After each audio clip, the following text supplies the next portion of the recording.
எல்லாருக்கும் வணக்கம். இன்னைக்கு நம்ம இந்த பிளாஸ்டிக் டப்பா, அதுக்கப்புறமா இந்த த்ரெட், அதுக்கப்புறமா இந்த பெயிண்ட் பாட்டில், அதோட மூடி, அதை வச்சுதான் கிராஃப்ட் பண்ண போறோம். கூடவே வேஸ்ட் கிளாத் வச்சும் கிராஃப்ட் பண்ண போறோம். இந்த மூடி எல்லாம் எடுத்துக்கலாம். இப்ப கிராஃப்ட் பண்ண ஸ்டார்ட் பண்ணலாமா?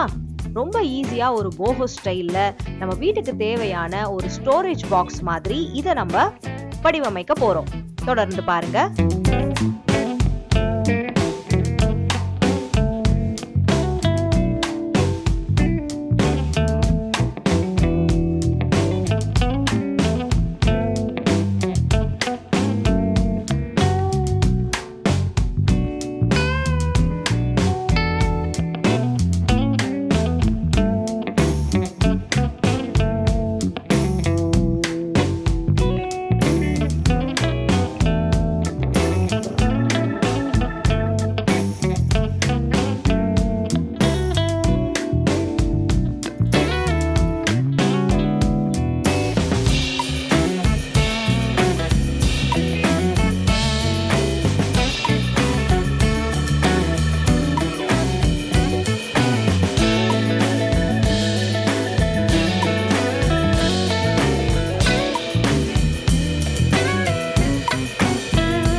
அழகா வேஸ்டான எல்லா பொருளையும் ஒன்னா சேர்த்து வச்சு சூப்பரான இந்த கண்டெய்னர் ரெடி பண்ணிட்டோம். ஸ்டோரேஜ்க்காக நீங்க அழகா இதை யூஸ் பண்ணிக்கலாம். இதுல எதை வேணாலும் நீங்க ஸ்டோரேஜ் பண்ணிக்கலாம். கூடவே இது ஒரு பிளான்டரா கூட நீங்க யூஸ் பண்ணலாம். லுக்கா நல்லா இருக்கும். ஜுவல்ஸ் எல்லாம் இதுல நீங்க போட்டு வைக்கலாம். உங்களோட நட்ஸ் எல்லாம் நீங்க டெய்லி சாப்பிடுறது இருக்கும் இல்லையா, அதெல்லாம் போட்டு அழகா டிவி முன்னாடியோ இல்ல எங்க வைக்கணுமோ உங்க டைனிங் டேபிள்ல கூட அழகா வைக்கலாம். பார்க்கிறதுக்கு நல்ல லுக்கா ரிச்சா இருக்கும்.